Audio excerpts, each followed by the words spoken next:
Hello students, मैं महेंद्र सिंह। देखिए students, last class से हमारा टॉपिक चल रहा है परिणात्मक साख नियंत्रण। साख नियंत्रण के बारे में आपको बताया गया साख को कंट्रोल करना, उधार की मात्रा को नियंत्रित करना, जो कि केंद्रीय बैंक करता है दो विधियों द्वारा, एक परिणात्मक विधि और दूसरी चयनात्मक विधि। हमारा जो लास्ट वीडियो से कंटिन्यू है वो ये है कि परिणात्मक साख नियंत्रण, जिसमें कि 5 उपकरण होते हैं। 5 में से 2 उपकरण बैंक दर तथा रेपो दर आपको पिछले वीडियो में हमने करवा दिया है। आज की क्लास में, आज की इस वीडियो में हम आपको थर्ड पॉइंट कराएंगे, खुले बाजार की क्रियाएं। ओपन मार्केट ऑपरेशंस इसे इंग्लिश में कहते हैं। तो ये क्या है? सबसे इन 5 उपकरणों में सबसे थोड़ा सा जो मुश्किल लगता है स्टूडेंट्स को, वो यही लगता है खुले बाजार की क्रियाएं। इसलिए आप इसे थोड़ा सा बेटर समझने की कोशिश कीजिए कि ये क्या मीनिंग है। देखिए, केंद्रीय बैंक सरकार का एजेंट है, आपको ये बात बताई गई। सरकार के लिए एक मध्यस्थ है केंद्रीय बैंक। सरकार अपनी कंपनियों के, सरकार अपनी जरूरतों के लिए बाजार में शेयर्स, बॉन्ड्स, प्रतिभूतियां बेचती है, जरूरत पड़ने पर खरीदती भी है। और ये किसको खरीदती बेचती है? सरकार। सरकार केंद्रीय बैंक को देती है। केंद्रीय बैंक इसकी डीलिंग वाणिज्य बैंक से करता है, क्योंकि केंद्रीय बैंक का रिलेशन जनता से नहीं है, केंद्रीय बैंक का रिलेशन है वाणिज्य बैंकों से। सरकार का मेन संबंध है केंद्रीय बैंक के साथ। तो केंद्रीय बैंक का काम है सरकार की प्रतिभूतियों को, बॉन्ड्स को खरीदना, बेचना, खुले बाजार में उन्हें जरूरत पड़ने पर सरकार की तरफ से उनको डील करना। यहां बात बताई गई कि केंद्रीय बैंक द्वारा खुले बाजार में सरकारी प्रतिभूतियों को खरीदना व बेचना, यानी कि केंद्रीय बैंक सरकार की प्रतिभूतियों को खरीदता है, बेचता है। किसे? याद रखिएगा हमेशा, वाणिज्य बैंक को खरीदता या बेचता है। यह बात बताई गई कि केंद्रीय बैंक प्राय वाणिज्य बैंकों को खरीदता व बेचता है, यानी कि केंद्रीय बैंक का संबंध वाणिज्य बैंकों से है। जो भी सरकारी प्रतिभूतियां खरीदी जाएंगी, बेची जाएंगी, वो वाणिज्य बैंकों को खरीदी बेची जाएंगी। तो चलिए बात को समझिए कि इन प्रतिभूतियों के खरीदने और बेचने का किस तरह से ऋण की मात्रा पर, अर्थव्यवस्था में मुद्रा की मात्रा पर प्रभाव पड़ता है। इस बात को समझने की कोशिश करते हैं। अब हम देखिए, अगर सरकार अपनी प्रतिभूतियां बेचती है, केंद्रीय बैंक सरकार की प्रतिभूतियों को बेचता है। सरकार को कई बार पैसा चाहिए, सरकार केंद्रीय बैंक को कहती है कि हमारे बॉन्ड्स, प्रतिभूतियां, शेयर्स बेचिए। तो केंद्रीय बैंक जब सरकार की प्रतिभूतियों को बेचेगा, किसे बेचेगा? याद रखिए, वाणिज्य बैंकों को बेचेगा। जब वो प्रतिभूतियों को बेचेगा, वाणिज्य बैंक उनमें पैसा लगाएंगे।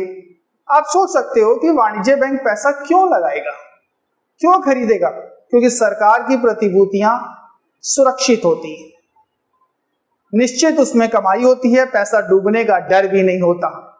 तो वाणिज्य बैंक जो है अपनी राशि कुछ ना कुछ केंद्रीय बैंक के शेयर्स, बॉन्ड्स में भी लगाते हैं। तो जब केंद्रीय बैंक सरकारी प्रतिभूतियों को बेचेगा तो वाणिज्य बैंक उसे खरीदेगा। तो क्या होगा? वाणिज्य बैंकों के नगद कोष कम होंगे। देखो, प्रतिभूतियां क्या हैं? एक कागज है, बॉन्ड है। केंद्रीय बैंक ने बेची प्रतिभूतियां, वाणिज्य बैंक ने खरीदी, पैसा कैश किसको दे दिया? केंद्रीय बैंक को। जो पैसा वाणिज्य बैंक ने पब्लिक को देना था, अब उसने किस में लगा दिया? शेयर्स में। पैसा कहां गया? केंद्रीय बैंक के पास। तो क्या होता है कि वाणिज्य बैंकों के नगद कोष कम हो जाते हैं। अब उनके पास ऋण देने के लिए पैसा कम बचेगा, तो अर्थव्यवस्था में ऋण की मात्रा में गिरावट आ जाती है।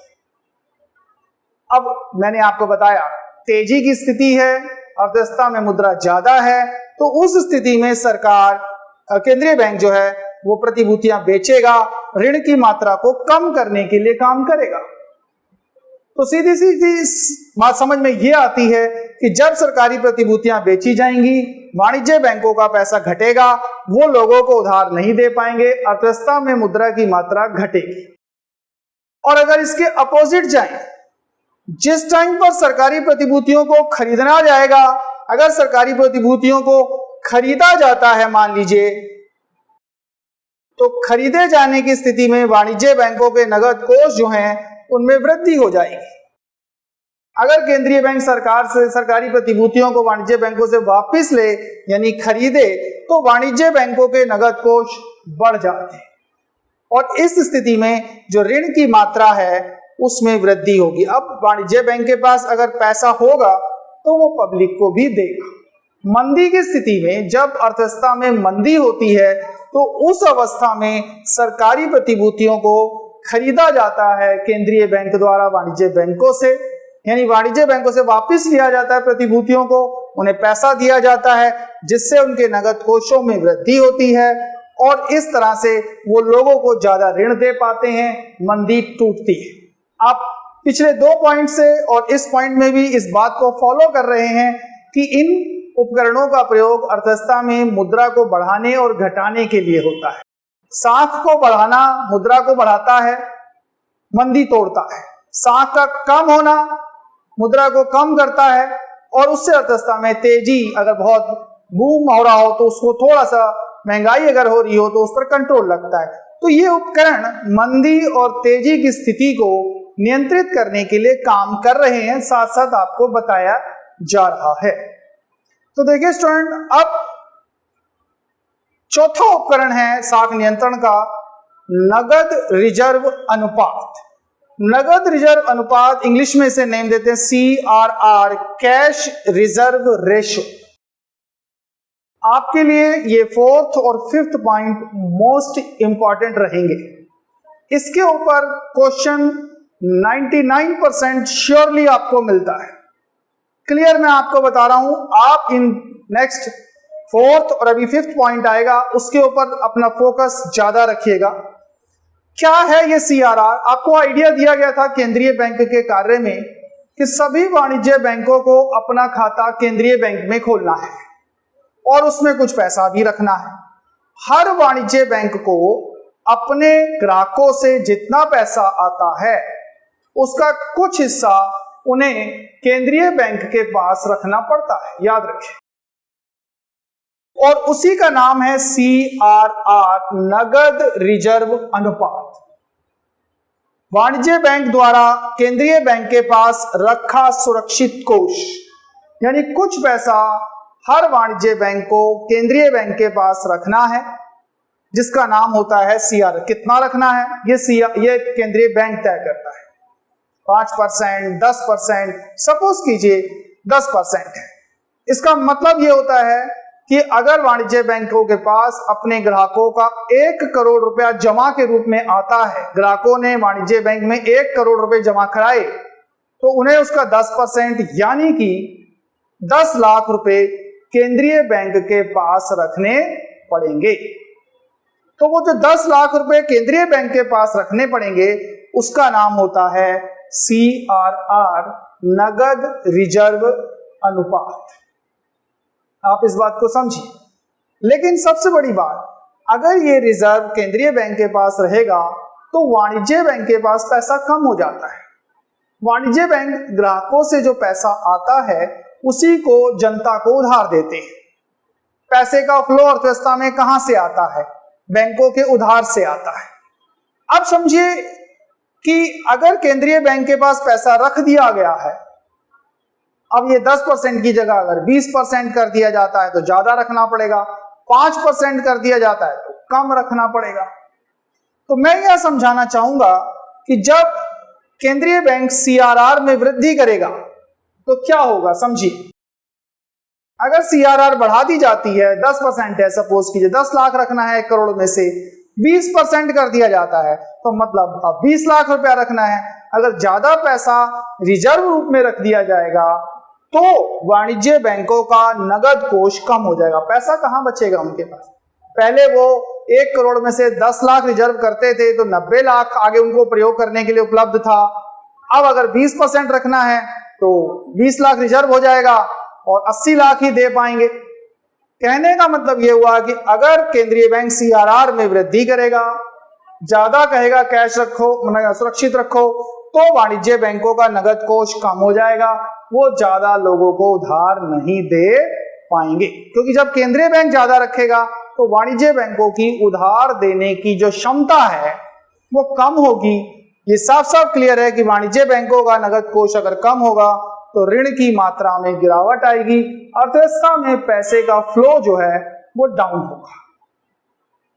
और अगर तेजी हो तो केंद्रीय बैंक यही काम करेगा। अर्थव्यवस्था में अगर मुद्रा प्रसार है, अतिरेक मांग है, तो सीआरआर बढ़ाई जाती है। आपसे क्वेश्चंस इसी तरीके का आएगा कि अतिरेक मांग में विस्तार की स्थिति में जब मुद्रा ज्यादा हो तो क्या करना चाहिए, सीआरआर को बढ़ाना चाहिए, घटाना चाहिए। याद रखिए, अगर अर्थव्यवस्था में तेजी है, मुद्रा विस्तार है, तो सीआरआर में वृद्धि की जाती है ताकि पैसा घटे, उधार घटे और कीमतों पर नियंत्रण लगे। अपोजिट, अगर विपरीत स्थिति में जाएं, अगर सीआरआर को कम किया जाएगा, 10% की जगह अगर 5% किया जाएगा तो कम पैसा सुरक्षित रखा जाएगा, केंद्रीय बैंक में कम रखना है, तो वाणिज्य बैंकों के नगद कोष में वृद्धि। और जब उनका नगद कोष ज्यादा होगा तो वो पब्लिक को ज्यादा उधार देंगे, ऋण की मात्रा में भी वृद्धि होगी। तो सीआरआर का बढ़ना या घटना अर्थव्यवस्था में ऋणों की मात्रा को प्रभावित करता है। ज्यादा सीआरआर अगर रखनी पड़ेगी तो वाणिज्य बैंक ज्यादा उधार नहीं दे पाएंगे, कम रखनी पड़ेगी तो वो ज्यादा उधार दे पाएंगे। यहां पर क्लियर होता है कि सीआरआर और ऋण में एक विपरीत संबंध है। ज्यादा सीआरआर कम ऋण और कम सीआरआर तो ज्यादा ऋण, विपरीत संबंध है। ये भी आप याद रखिए। आपको बताया जाता है कि सीआरआर व ऋण में विपरीत संबंध है। ये संबंध भी आपके दिमाग में होना चाहिए। ज्यादा सीआरआर की स्थिति में उधार ज्यादा नहीं दिया जा सकता, कम सीआरआर की स्थिति में ऋण ज्यादा दिया जाता है। मंदी में सीआरआर को कम किया जाएगा, याद रखिए, ताकि ऋण ज्यादा बटे, पैसा ज्यादा हो। तेजी में सीआरआर को कम किया बढ़ाया जाएगा ताकि ऋण कम हो पाए। यह बात आपको दिमाग में रखनी है। देखिए स्टूडेंट्स, पांचवा पॉइंट है रक्षित निधि अनुपात, SLR, statutory liquidity ratio.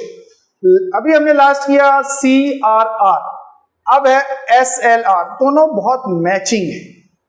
Student की कंफ्यूजन भी इसमें काफी ज्यादा है, इसलिए आप ध्यान रखिए कि दोनों में कितना फर्क है। बहुत स्लाइड सा, हल्का सा डिफरेंस है।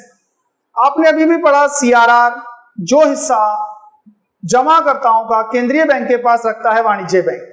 अब यहां पर है एसएलआर, जो देखो मैं आपको बताता हूं, वाणिज्य बैंक को अपने जमाकर्ता का एक हिस्सा अपने खुद के पास भी रखना होता है, एक हिस्सा उन्हें केंद्रीय बैंक के पास रखना है जिसे नाम दिया गया सीआरआर, एक हिस्सा उन्हें अपने पास भी रखना है। ये थोड़ा सारा उधार दे देंगे, कुछ हिस्सा उन्हें अपने पास भी नगद कोष के रूप में रखना होता है, और वो जो अपने पास रखना है उसी का नाम है एसएलआर। एक तरह से देखा जाए तो वाणिज्य बैंकों के पास अपने ग्राहकों का जो भी अमाउंट आएगा उसके दो हिस्से सुरक्षित होते हैं। एक हिस्सा केंद्रीय बैंक के पास सुरक्षित होता है, उसे नाम दिया गया सीआरआर, और एक हिस्सा उसे अपने पास रखना है जिसे नाम दिया जाता है एसएलआर, कि वाणिज्य बैंक द्वारा स्वयं के पास रखा सुरक्षित कोष। जो हिस्सा वाणिज्य बैंक अपने पास रखता है उसे हम नाम देते हैं एसएलआर। तो एसएलआर का रोल भी लगभग वही है जो सीआरआर का। बहुत ज्यादा डिटेल बताने की जरूरत नहीं पड़ती। जैसे एसएलआर अगर बढ़ा दी जाए, यह भी केंद्रीय बैंक तय करेगा। याद रखिए, सीआरआर का रेट क्या होगा, एसएलआर का रेट क्या होगा, वो केंद्रीय बैंक ने ही तय करना है। तो अगर केंद्रीय बैंक एसएलआर में वृद्धि करता है, जैसे सीआरआर में वृद्धि करता है या एसएलआर में वृद्धि करता है, तो एसएलआर की वृद्धि वाणिज्य बैंकों का नगद कोष घटाएगी। अब केंद्रीय बैंक कहता है जी आपको इतना पैसा रिजर्व करना है, और वो एसएलआर बढ़ा दे, जैसे सीआरआर बढ़ा दी थी, एसएलआर की दर बढ़ा दे, तो वाणिज्य बैंकों का नगद कोष कम होगा, पब्लिक को वो उधार कम देगी, उधार की मात्रा कम हो जाएगी। और इसी तरह अगर एसएलआर में कमी की जाती है, सरकार केंद्रीय बैंक एसएलआर घटाता है कि भाई कम रखो अपने पास कैश, नगद राशि कम रखो, तो वाणिज्य बैंकों का नगद कोष बढ़ जाता है। अगर कम पैसा उन्हें नगद रूप में रखना है तो उनके पास पैसा उपलब्ध होगा कि वो पब्लिक को ज्यादा उधार दें, और अगर जब वो पब्लिक को ज्यादा उधार दे पाएंगे तो ऋण की मात्रा बढ़ जाएगी। तो समझने की बात यही है कि एसएलआर की वृद्धि और कमी वाणिज्य बैंकों के पैसे पर फर्क डालती है, नगदों पर फर्क डालती है, और इसी हिसाब से उधार पर भी फर्क पड़ता है। और कैसा प्रभाव पड़ता है, बात यहां भी वही है कि विपरीत जैसा रिश्ता है, उल्टा संबंध है कि अगर एसएलआर चेंज होती है तो ऋण पर भी उल्टा प्रभाव। देख रहे हो आप, एसएलआर बढ़ी, ऋण की मात्रा कम हो गई, एसएलआर कम हुई, ऋण की मात्रा में वृद्धि हो गई। तो सीआरआर और एसएलआर का रोल बिल्कुल एक जैसा है, दोनों को तय केंद्रीय बैंक करता है, यह भी एक नोटिस करने की बात है। और इनके कम या ज्यादा होने से अर्थव्यवस्था में मुद्रा की मात्रा, 3 वर्ड यूज हो सकते हैं, मुद्रा की मात्रा पर, या कहें ऋण की मात्रा पर, या कहें मुद्रा की पूर्ति पर प्रभाव पड़ता है। अर्थव्यवस्था में मुद्रा का फ्लो कितना होगा, ये सब कहीं ना कहीं इनसे तय होता है। और समझिए कि इसका भी, इन पांचों का यूज होता है मंदी और तेजी को ठीक करने के लिए। अर्थव्यवस्था में जब मंदी और तेजी आती हैं तो इन पांचों उपकरणों का प्रयोग किया जाता है। ये हम आने वाले लेसन आगे जब कराएंगे उसमें भी बताएंगे, इसीलिए इस वीडियो में आपको हम ज्यादा डिटेल में बता रहे हैं। देखो स्टूडेंट्स, मैं आपको एक नोटेड बात और बता देता हूं। अभी भी हमने आपको सीआरआर और एसएलआर के बारे में बताया, ये दोनों जॉइंटली, इसको एक इकट्ठा नाम दिया जाता है आरक्षित निधि अनुपात, LRR, legal reserve ratio. Actually जो टोटल पैसा केंद्रीय बैंक वाणिज्य बैंकों को रखना है सुरक्षित रूप में, वो आरक्षित निधि अनुपात है। एक हिस्सा उन्हें रखना है सीआरआर के रूप में, यानी केंद्रीय बैंक के पास एक सुरक्षित रखना है, और एक हिस्सा एसएलआर है जो उन्हें अपने पास रखना है। तो एलआरआर एक्चुअली एक सुरक्षित पैसे को कहा गया है। हर वाणिज्य बैंक को कुछ पैसा सुरक्षित कोष में रखना है, जो कि 2 हिस्सों में रखना है। एक होता है सीआरआर, जो कि केंद्रीय बैंक के पास रखना है वाणिज्य बैंक को, और एक है एसएलआर, जो उन्हें अपने पास रखना है। तो आपको पता होना चाहिए कि सीआरआर और एसएलआर 2 घटक हैं आरक्षित निधि अनुपात एलआरआर के। एलआरआर क्या है, अब आप समझ लीजिए कि वाणिज्य बैंकों का सुरक्षित रखा गया पैसा, जो कि 2 हिस्सों में है, एक केंद्रीय बैंक के पास और दूसरा वाणिज्य बैंकों के पास, खुद के पास। देखिए स्टूडेंट्स, अब हमने आपको पहली विधि पूरी क्लियर करा दी है, परिणात्मक साख नियंत्रण विधि। अब हमारी सेकंड आती है चयनात्मक साख नियंत्रण या गुणात्मक साख नियंत्रण विधि। इसमें वैसे तो बहुत सारे उपकरण हैं, लेकिन हमारे 12th क्लास के सिलेबस के अकॉर्डिंगली इसमें सिर्फ एक ही मेन उपकरण है, जिसका नाम है सीमांत कटौती दर में परिवर्तन। सिर्फ हमें एक ही की नॉलेज लेनी है, उसी के बारे में हमें पता होना चाहिए। याद रखिए 5 उपकरण परिणात्मक साख नियंत्रण के अंतर्गत हैं, और ये जो उपकरण है ये चयनात्मक में। हो सकता है आपको इस तरह का भी कोई क्वेश्चन आ जाए। तो परिणात्मक में 5 उपकरण थे, यहां पर छठा उपकरण है सीमांत कटौती दर में परिवर्तन। यहां पर सिर्फ चयनात्मक में रहेगा, ये याद रखिएगा। सीमांत कटौती का मीनिंग क्या है, देखिए कोई भी व्यक्ति अगर बैंक से ऋण लेता है तो कुछ जमानत रखता है, जैसे सोना, मकान। सोना या मकान या कोई घर रखते हैं, बैंक से ऋण लेते हैं, जमानत कहते हैं हम इसे। क्या बैंक जमानत के इक्वल ऋण देता है? नहीं, हमेशा उससे कम ऋण देता है। आप सपोज कीजिए कि अपना 1 करोड़ रुपए का मकान अगर बैंक के पास रखोगे तो बैंक कहेगा जी हम इसके ऊपर आपको 20% कटिंग करके 80 लाख का ऋण देंगे।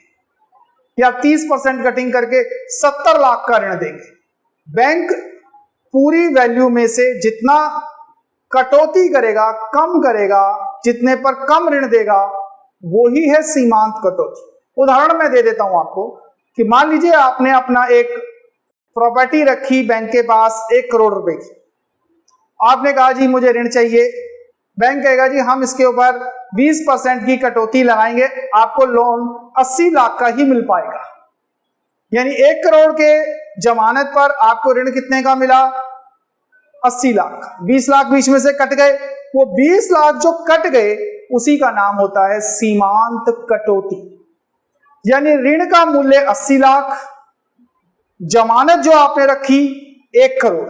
1 करोड़ बैंक में रखा, मतलब जमानत के रूप में बैंक में मकान रखा, प्रॉपर्टी रखी, ऋण मिला 80 लाख, 20 लाख बीच में से कट गए, वो 20 लाख का नाम है सीमांत कटौती। यहां बात बताई गई है ऋण के लिए जमानत के मूल्य में कटौती, या आसान शब्दों में कहूं तो जमानत का मूल्य, जैसे सोना या कोई घर या मकान या कोई प्रॉपर्टी अगर आप रखते हो, का मूल्य और ऋण के मूल्य का अंतर, यही सीमांत कटौती की परिभाषा है कि जमानत का मूल्य 1 करोड़, ऋण का मूल्य 80 लाख, दोनों का अंतर 20 लाख, उस 20 लाख का नाम होगा सीमांत कटौती।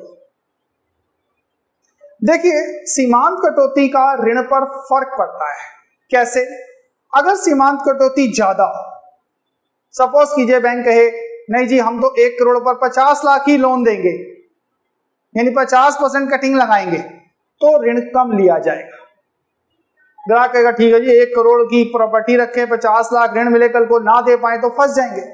सीधी सी बात है कि अगर सीमांत कटौती ज्यादा होगी तो ऋण की मांग कम होती है, लेकिन अगर सीमांत कटौती दर कम होता है, सपोज कीजिए बैंक सिर्फ 10% की कटौती या 15% की कटौती करेगा, तो ग्राहकों को थोड़ा फायदा रहता है, वो ज्यादा ऋण देते हैं। तो ये कह सकते हैं कि कटौती दर का बढ़ना या घटना ऋण की मांग को कम या ज्यादा करता है। इसीलिए जब मंदी होती है तो कटौती दर कम की जाती है ताकि पब्लिक को उधार मिले, पैसा मिले, वो ऋण ले यूज करे। और अगर जब तेजी होती है तो कटौती दर को कम बढ़ाया जाता है ताकि ऋण की मांग कम हो, पैसा अर्थव्यवस्था में कम आए।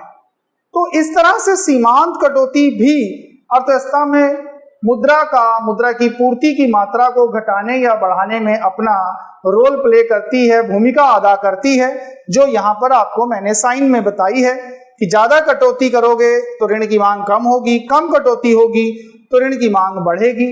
और इस तरह से केंद्रीय बैंक साख को नियंत्रित कर लेता है इन 2 विधियां, परिणात्मक विधि और चयनात्मक विधि द्वारा।